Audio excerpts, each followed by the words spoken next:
ഈശോ മിശിഹായ്ക്ക് സ്തുതിയായിരിക്കട്ടെ. ഈ ദിവസങ്ങളിൽ നമ്മൾ പാപത്തിൻ്റെ 2 നിർവചനങ്ങൾ പഠിച്ചു. മൂന്നാമത്തേലേക്ക് പ്രവേശിക്കുന്നതിന് മുൻപ് ഒരാൾ ചോദിച്ചൊരു ചോദ്യം ഞാൻ നിങ്ങളോട് പറയുകയാണ്. അയാൾ എന്നോട് പറഞ്ഞു, അച്ഛാ, പാപം നമ്മളെ വേട്ടയാടുമോ? ഞാൻ പറഞ്ഞു, അനുതപിക്കാത്ത, തിരുത്താത്ത, കുമ്പസാരിക്കാത്ത പാപങ്ങൾ നമ്മിലുണ്ടെങ്കിൽ അവ നമ്മെ വേട്ടയാടും. അങ്ങനെ ബൈബിൾ പറഞ്ഞിട്ടുണ്ടോ? അയാൾ ചോദിച്ചു. വിദ്യാസമ്പന്നനാണ് അദ്ദേഹം, നന്നായിട്ട് ബൈബിളൊക്കെ വായിച്ചിട്ടുള്ള ആളാണ്. ബൈബിൾ പഠിച്ചിട്ടില്ല, പക്ഷെ വായിച്ചിട്ടുണ്ട്. ഒത്തിരി ധ്യാനങ്ങൾ കൂടിയ ആളാണ്. ഒരു 10-30 വർഷമായിട്ട് ധ്യാന മേഖലയിൽ പലതവണ ധ്യാനത്തിൽ കൂടുകയും കൺവെൻഷൻ സംഘടിപ്പിക്കുകയും ചെയ്തിട്ടുള്ള ആളാണ്. അതിനൊരു വചനമുണ്ടോ ചോദിച്ചപ്പോൾ ഞാൻ പറഞ്ഞു, സംഖ്യ 32:23 വചനം. സംഖ്യ 32:23. പാപം നിങ്ങളെ വേട്ടയാടുമെന്ന് അറിഞ്ഞുകൊള്ളുക. അപ്പോൾ അദ്ദേഹം പറഞ്ഞു, എനിക്ക് കൺഫ്യൂഷനായല്ലോ. വളരെ വിദ്യാസമ്പന്നൻ ആളാണ്, ഉയർന്ന പദവി വഹിച്ചിരുന്ന ആളാണ്. ദൈവത്തിന് പാപമൊക്കെ ഏൽപ്പിച്ചു കൊടുത്താൽ ആ പാപം ഇനി നമ്മളെ വേട്ടയാടില്ല എന്നല്ല നമ്മൾ മനസ്സിലാക്കിയിരിക്കുന്നത്. പിന്നെ എന്തുകൊണ്ടാണ് അച്ഛൻ പാപം വേട്ടയാടുമെന്ന് പറഞ്ഞത്? ഞാൻ പറഞ്ഞു, അനുതപിക്കാത്ത, തിരുത്താത്ത, ഏറ്റുപറഞ്ഞ് കുമ്പസാരിക്കാത്ത പാപങ്ങൾ നമ്മിലുണ്ടോ? ആ പാപമാണ് വേട്ടയാടുന്നത്. ഇനി അനുതപിച്ച് തെറ്റ് തിരുത്തി കുമ്പസാരിച്ചാണോ? ആ പാപം നമ്മിലില്ല. ആ പാപം നമ്മിലില്ല. അതിനെക്കുറിച്ച് മറ്റൊരു ക്ലാസ്സിൽ പറഞ്ഞുകൊള്ളാം. ആ പാപം ഇനി നമ്മിലില്ല. ഇനി ആ പാപത്തിൻ്റെ ദുരന്ത ഫലങ്ങൾ എന്തെങ്കിലുമൊക്കെ ഉണ്ടാകുമെന്ന് ചോദിച്ചാൽ, അത് നമ്മൾ ചില കാര്യങ്ങൾ ചെയ്താൽ ചിലതൊക്കെ മാറിപ്പോവുള്ളൂ. അന്യൻ്റെ വസ്തു മോഷ്ടിച്ചു, അല്ലെങ്കിൽ കള്ളസമ്പത്തുണ്ടാക്കി, പാപകരമായി ഉണ്ടാക്കിയ സമ്പത്ത് നമ്മുടെ കൈവശമിരിക്കുകയോ അനുദപിച്ച് കുമ്പസാരിച്ചുകൊണ്ട് മാത്രം പാപമോചനം കിട്ടില്ല. അതുകൊണ്ടാണ് സക്കേവൂസ് യേശുവിനെ വീട്ടിൽ സ്വീകരിച്ച് കഴിഞ്ഞതിന് ശേഷം വിരുന്നിനിടയിൽ എഴുന്നേറ്റ് നിന്ന് പറഞ്ഞത്, എൻ്റെ സ്വത്തിൻ്റെ പകുതി ഞാൻ ദരിദ്രർക്ക് കൊടുക്കാം, വഞ്ചിച്ചെടുത്തതിൻ്റെ 4 ഇരട്ടി തിരിച്ചു കൊടുക്കാം. അവൻ അധ്വാന ഫലമായി കിട്ടിയ സമ്പത്ത് അതിൻ്റെ പകുതി ദരിദ്രർക്ക് കൊടുക്കുന്ന അവൻ്റെ ഔദാര്യത്തിൽ നിന്നാണ്, മാനസാന്തര ഫലമായിരുന്നു.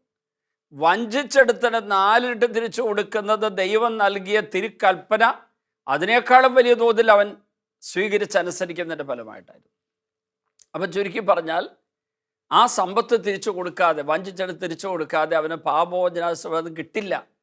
അത് കഴിഞ്ഞപ്പോഴേ ഈശോ പറഞ്ഞത് ഈ കുടുംബം രക്ഷ പ്രാപിച്ചെന്ന്.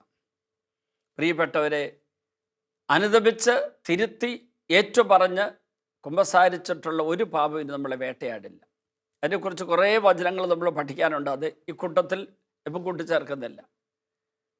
അപ്പോൾ പാപം വേട്ടയാടാതിരിക്കണമെങ്കിൽ പാപത്തെ ഉപേക്ഷിക്കണം എന്ന് മാത്രം പറഞ്ഞാൽ പോരാ, അനുദപിക്കണം എന്ന് മാത്രം പറഞ്ഞാൽ പോരാ, തിരുത്തണം എന്ന് മാത്രം പറഞ്ഞാൽ പോരാ, കുമ്പസാരിക്കണം എന്ന് മാത്രം പറഞ്ഞാൽ പോരാ, പാപത്തെ വെറുത്തുപേക്ഷിക്കണം.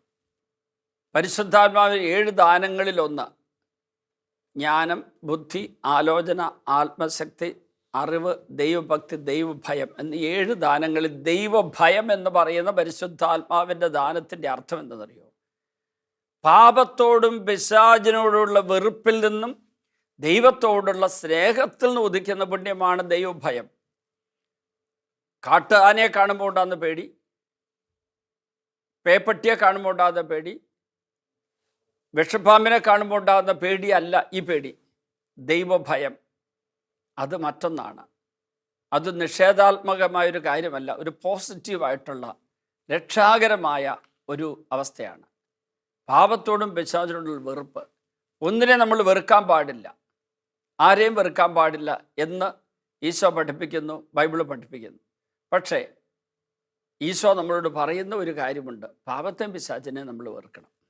ബാക്കി എല്ലാറ്റിനെയും സ്നേഹിക്കാം, എല്ലാവരെയും സ്നേഹിക്കാം. പാപത്തെയും പിശാചിനെ വെറുക്കുന്നത് പോലെ പാപത്തിലൂടെ പിശാചിലൂടെ വരുന്ന സമ്മാനങ്ങളെയും വെറുത്തുപേക്ഷിക്കണം. അത് ഉച്ഛിഷ്ട വസ്തു എന്നതുപോലെ അതിനെ വെറുത്തുപേക്ഷിക്കണം. അതിനെ നമ്മുടെ കൂടെ വെക്കരുത്, അതിനെ താലോലിച്ചുകൊണ്ടിരിക്കരുത്. അങ്ങനെ താലോലിച്ചുകൊണ്ടിരുന്നാൽ ഈ പിശാചിനോടുള്ള ബന്ധകാലത്ത് നമുക്കുണ്ടായ ബന്ധനം ഇപ്പോൾ വീണ്ടും തിരിച്ചു വരും. ഇനി പിശാചിനെയും പാപത്തെയും വെറുത്തുപേക്ഷിക്കുമ്പോൾ അത് സംഭവിക്കണമെങ്കിൽ, അതിൻ്റെ ദുരന്തത്തിലേക്ക് വരാതിരിക്കണമെങ്കിൽ, അതിൻ്റെ ഫലമായി കോപാക്രാന്തനാകുന്ന പിശാച് നമ്മളെ വീണ്ടും ഉപദ്രവിച്ച് നശിപ്പിക്കാതിരിക്കണമെങ്കിൽ ദൈവത്തോടുള്ള ഒരു സ്നേഹത്തിലേക്ക് നമ്മൾ വളരണം. ഒരു സുദൃഢമായ ദൈവിക ബന്ധത്തിലേക്ക് നമ്മൾ വളരണം. അതിനൊത്തിരി മാർഗങ്ങളുണ്ട്. വിശ്വാസത്തിൻ്റെ ജീവിതം, വിശുദ്ധ ജീവിതം, അതായത് പാപരഹിത ജീവിതം, സഭാത്മക ജീവിതം, കൗദാശിക ജീവിതം, വചനാധിഷ്ഠ ജീവിതം, ആത്മീയ ശുശ്രൂഷ ജീവിതം, അങ്ങനെ തുടങ്ങിയ ഒത്തിരി കാര്യങ്ങളുണ്ട്.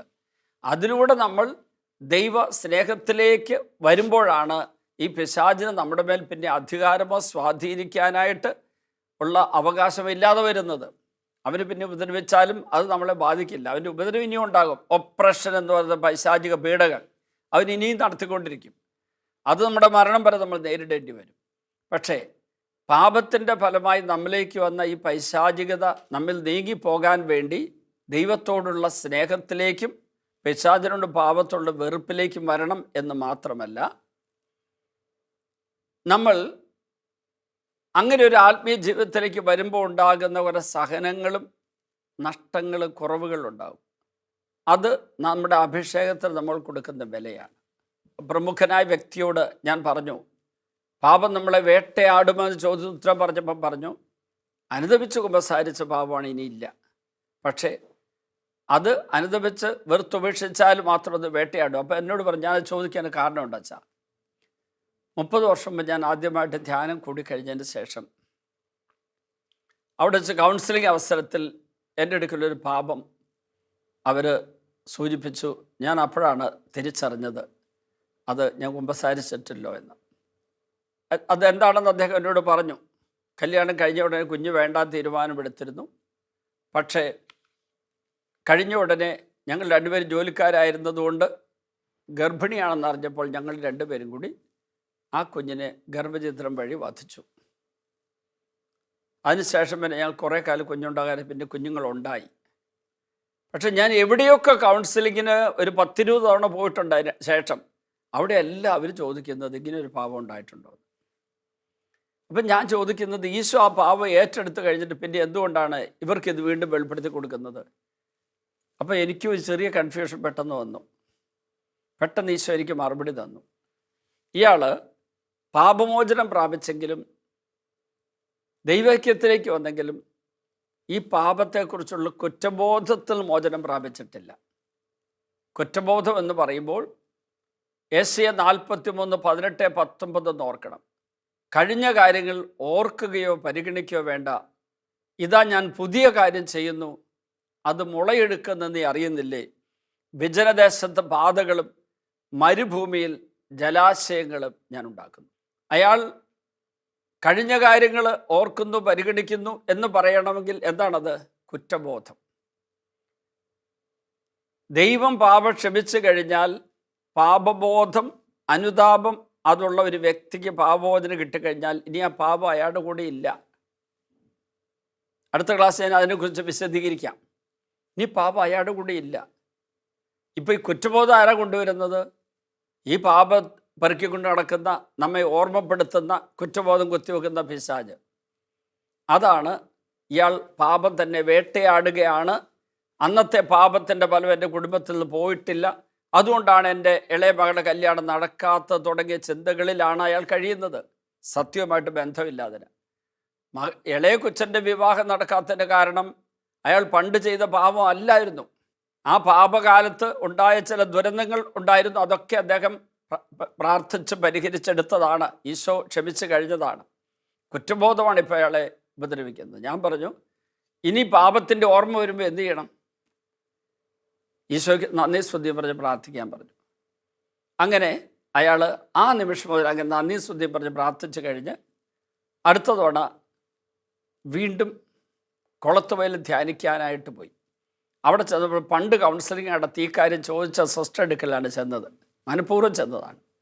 ഇക്കാര്യങ്ങൾ സിസ്റ്റർ മിണ്ടിയില്ല. അപ്പോൾ ഇയാൾ പറഞ്ഞു, ഞാൻ പണ്ട് ഇവിടെ വന്നപ്പോൾ ഇങ്ങനൊരു സംഭവം ഉണ്ടായി. ഞാൻ അത് കഴിയുമ്പോൾ ഒരു കൊച്ചുമാസം എടുത്ത് പോയി പറഞ്ഞപ്പോൾ അച്ഛൻ ഇങ്ങനെയൊക്കെ പറഞ്ഞു, ഞാൻ ഇങ്ങനെയൊക്കെ ചെയ്തു. ഇത്തവണ സിസ്റ്റർ എന്നോട് ചോദിച്ചല്ലോ. അപ്പം പറഞ്ഞു, എനിക്ക് ഈശോ പറഞ്ഞു തരുന്ന പാപം, വെളിപ്പെടുത്തുന്ന പാപം എനിക്ക് ചോദിക്കാൻ പറ്റൂ. അങ്ങനെ ഒരു പാപം നിങ്ങളിൽ ഇനിയില്ല. നിങ്ങളിൽ ആ പാപം ഉണ്ടായിരുന്നില്ല, പക്ഷെ കുറ്റബോധം ഉണ്ടായിരുന്നു. അതുകൊണ്ടാണ് ആ കുറ്റബോധം മാറാൻ വേണ്ടിയാണ് കർത്താവ് വെളിപ്പെടുത്തി തന്നതെന്ന് പറഞ്ഞു. അപ്പം പ്രിയപ്പെട്ടവരെ, നമ്മൾ കുമ്പസാരിച്ച് കഴിഞ്ഞിട്ട് ആ പാപത്തിന് മേഖലയിലുള്ള തെറ്റുതിരുത്തുന്ന കാര്യങ്ങൾ തിരുത്തി കഴിഞ്ഞിട്ട് ദൈവൈക്യത്തിലേക്ക് വന്നു കഴിഞ്ഞാൽ ആ പാപം ഇനി നമ്മളെ വേട്ടയാടില്ല. നമുക്ക് ദൈവത്തിന് നന്ദി പറയാം. കർത്താവെ, പാപം ഇനി ഒരിക്കലും എന്നെ വേട്ടയാടാത്ത വിധം അങ്ങയുടെ ദിവ്യസ്നേഹ നിറവിലേക്ക്, ആ ആലിംഗനത്തിലേക്ക് എന്നെ നയിക്കണമേ. പാപത്തിൻ്റെ ഓർമ്മ പോലും എന്നെ എടുത്ത് കളയണമേ. അതിലേക്കുള്ള ആകർഷണമോ അതിൻ്റെ സുഖത്തെക്കുറിച്ചുള്ള ചിന്തകൾ എന്നെ വരാതിരിക്കട്ടെ. പരിശുദ്ധ അമ്മയെ പ്രാർത്ഥിക്കണമേ. പിതാവിൻ്റെയും പുത്രൻ്റെയും പരിശുദ്ധാത്മാവിൻ്റെയും നാമത്തിൽ ആമേൻ.